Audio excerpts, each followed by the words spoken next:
दोस्तों, स्वागत है आपका समर्थवाद न्यूज में। मैं मुनीश शर्मा। फिलहाल हम खड़े हैं अशोक नगर में। आप लोगों को बताना चाहूंगा, आज का दिन एक विशेष दिन है उत्तराखंड राज्य के लिए, क्योंकि जिस समय उत्तराखंड राज्य को प्राप्त करने के लिए लड़ाइयां लड़ी जा रही थी, जन आंदोलन किए जा रहे थे, उस समय बहुत सी ऐसी घटनाएं घटी हैं जो हृदय को जो है दुख देती हैं। हृदय विगत हो जाता है उन घटनाओं को आज भी सोचकर, तो कांप उठता है हृदय। ऐसी ही घटना आज के दिन दो घटी थी। उत्तराखंड राज्य को प्राप्त करने वाले आंदोलनकारियों के साथ गोली कांड हुए थे, एक मसूरी में और एक हल्द्वानी खटीमा में। हल्द्वानी क्षेत्र में जो खटीमा पड़ता है उस क्षेत्र में। तो आज उन शहीदों को जिन्होंने अपनी छाती पर वो गोली खाई थी इस राज्य को प्राप्त करने के लिए, उनको आज श्रद्धांजलि अर्पित की जा रही है उत्तराखंड आंदोलनकारी संगठन के सदस्यों द्वारा, और साथ में जो है यहाँ पर अटल सेना उनके जो पदाधिकारी उनके द्वारा संयुक्त रूप से श्रद्धांजलि दी जा रही है। हमारे साथ हरप्रकाश काला जी इस समय उपस्थित हैं, जो राज्य आंदोलनकारी संघर्ष समिति के जो राष्ट्रीय अध्यक्ष हैं। हमारे साथ हरप्रकाश काला जी इस समय जुड़ रहे हैं। बातचीत कर लेते हैं इस विषय को लेकर, उन दिनों में जो घटनाएं घटी उनको लेकर क्या कहना चाहेंगे, और आज जो श्रद्धांजलि प्रेषित कर रहे हैं। जी हरप्रकाश जी, स्वागत है आपका समाचार न्यूज में। क्या कहना चाहेंगे आज के? पहले भारत समाचार का जो है मैं धन्यवाद करता हूँ, जो है क्षेत्र की समस्याओं को जो है प्रदेश स्तर पर देश सभा उठाते रहते हैं, उनका समय समय पर समाधान प्रचार प्रसार भी होता रहता है। आज का दिन हमारे लिए बहुत ही जो है उन शहीदों के सम्मान का दिन है, जिन्होंने इस प्रदेश को बनाने के लिए अपने जीवन को न्यौछावर कर दिया। सबसे पहले 1 सितंबर को 1994 में खटीमा कांड हुआ था, जिसमें 7 आंदोलनकारी शहीद हुए थे। और आज 2 सितंबर 1994 में मसूरी कांड हुआ था, जिसमें 6 राज्य आंदोलनकारी शहीद हुए थे। उन आंदोलनकारियों को हम भावभीनी श्रद्धांजलि अर्पित करते हैं, नमन करते हैं, जिनके बलिदान के स्वरूप उत्तराखंड राज्य बना। आज उत्तराखंड राज्य को बने हुए 23 साल होने वाले हैं, और इन शहीदों को शहीद हुए आप देखिए लगातार जो है 94 की बात, और अब 24 आने वाला है, 30 साल पूरे होने वाले हैं। 29 साल पूरे हो गए, 30वां साल जो है शुरू हो गया।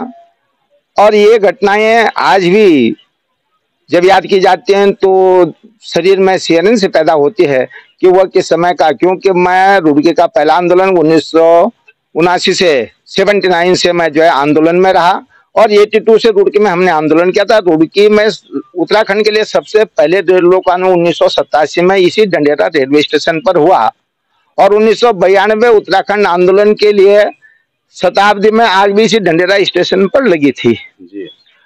और रुड़की का आंदोलन पूरे उत्तराखंड में जो है रहा। रुड़की के आंदोलनकारियों ने 4 लड़ाई एक साथ लड़ी। पहले तो हरिद्वार जनपद बनाओ, इसे गढ़वाल मंडल में मिलाओ, उत्तराखंड राज्य बनाओ, और उसके साथ साथ एक और लड़ाई थी कि जो लोग हरिद्वार जनपद को उत्तराखंड में मिलाने का विरोध कर रहे थे, उन लोगों ने जब हमारा 6 महीने तक 1994 में 6 महीने तक कचहरी में कर्मी अनशन चल रहा था, तो उसमें भी उन्होंने अटैक किया। और 3 अक्टूबर 1994 कांड जो है रुड़की में, जिसमें हमारे जो है 4 आंदोलनकारी जो है घायल हुए थे। और मुजफ्फरनगर कांड में 7 आंदोलनकारी 1994 में 2 अक्टूबर को शहीद हुए, और वहां भी हम ये मोस्टली अधिक से अधिक जो है आंदोलनकारी उपस्थित थे। परंतु पीड़ा इस बात की है कि उन शहीदों के बलिदान के स्वरूप जो उत्तराखंड राज्य बना, उसके फलस्वरूप जो होना चाहिए था, बल्कि सरकार अपनी तरफ से बहुत प्रयत्न पर, फिर भी जिस तरह से बेसिकली जो आवश्यकता है बेरोजगारी की, उन्हें दूर करने की, स्वास्थ्य की, शिक्षा की, ये जो सुविधाएं वो आज भी सही तरह से नहीं हो पा रही हैं।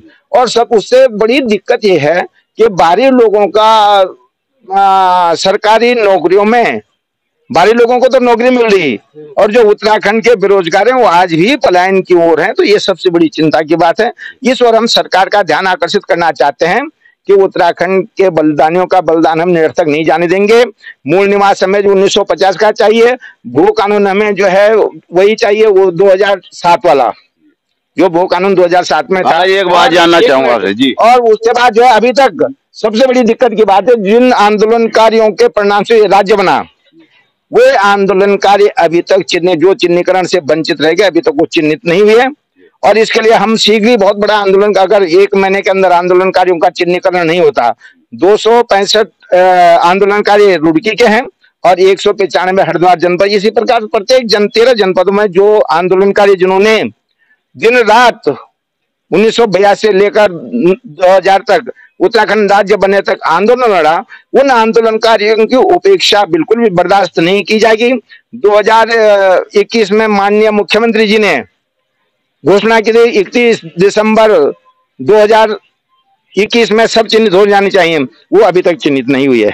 इस बात के जो हमें बहुत पीड़ा आ रही है। इसके लिए हम 1 महीने के अंदर अगर चिन्हीकरण का कार्य नहीं होता तो हम जो है फिर वही उग्र आंदोलन 1994 से उग्र आंदोलन करने को मजबूर होंगे। सबसे पहले मैं समर्थ भारत न्यूज चैनल का तहे दिल से हार्दिक अभिनंदन और स्वागत करता हूं कि जो कि आप हमारे क्षेत्र की समस्याओं को देश और प्रदेश तक पहुंचाने की कृपा करते हैं।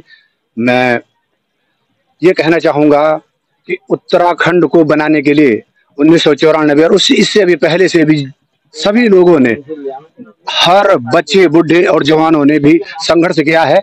किसी का संघर्ष आगे चल करके बहुत विकराल रूप बन करके आए। जिन लोगों ने, इनके जैसे माननीय काला जी हैं, इनके हाथ टूटे हुए थे, डंडे लगे, कहीं पर पुलिसों के लगे, काला, बहुत सारे लोग हैं, एक हमारे यहाँ पर हैं।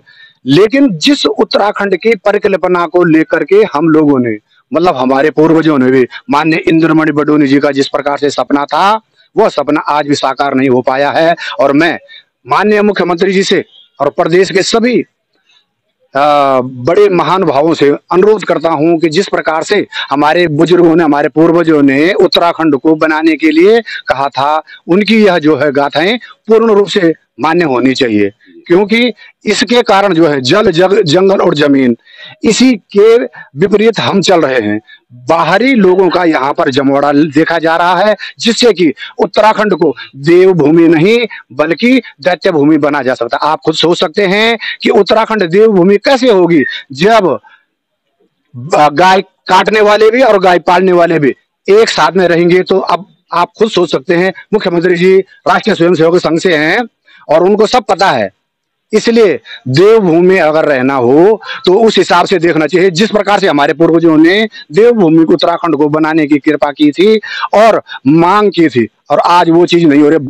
भ्रष्टाचार, अत्याचार इस प्रकार से फैल गया। हर व्यक्ति, जो भी सरकारी कर्मचारी, 4th ग्रेड से लेकर के बड़े बड़े IPS IAS जितने भी हैं, नेता फेटा से लेकर के, मैं तो खुलेआम कह रहा हूं, जो मेरा बिगाड़ना वो बिगाड़ सकते हैं। IPS से लेकर के PCS से लेकर के सारे अधिकारी, DM SDM सारे भ्रष्टाचार हैं। किसी के पास में कोई अपनी आवाज लेकर के जाता है उत्तराखंड का व्यक्ति तो निराशाजनक लौटना पड़ता है। हो सकता है कि उसको टुकाई भी मिलती है, उसको गाली भी देते हैं और धमकी भी दी जाती है कि अंदर कर दूंगा। ये काम प्रशासनिक अमला जो है सुनवाई नहीं करता, कहना है सीधा सीधा।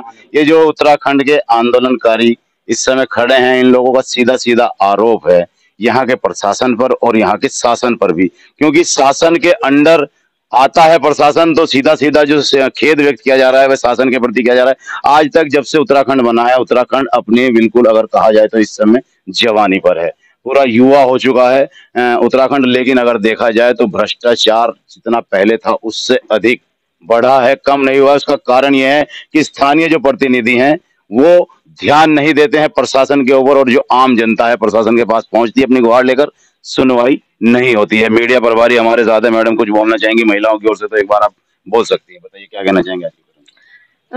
मैं सभी बहनों का बहुत बहुत धन्यवाद करती हूँ जो भी यहाँ पे आई हुई हैं। ये अपने हर क्षेत्र में एक्टिव रहती है। ये जो उस समय इस आंदोलन में समर्पित दिखाई दिए हैं, चाहे उन्होंने शरीर पर चोटें खाई हैं, चाहे मानसिक चोटें खाई, उनका चिन्हीकरण होना चाहिए। बहुत से अभी आंदोलनकारी ऐसे हैं जिनको चिन्हित नहीं किया गया और उनको लाभ प्राप्त नहीं हो रहा है। तो सरकार से यही दरखास्त कर रहे हैं सभी लोग कि जल्द से जल्द चिन्हीकरण होना चाहिए। समर्थ न्यूज़ से मैं मुनीश शर्मा।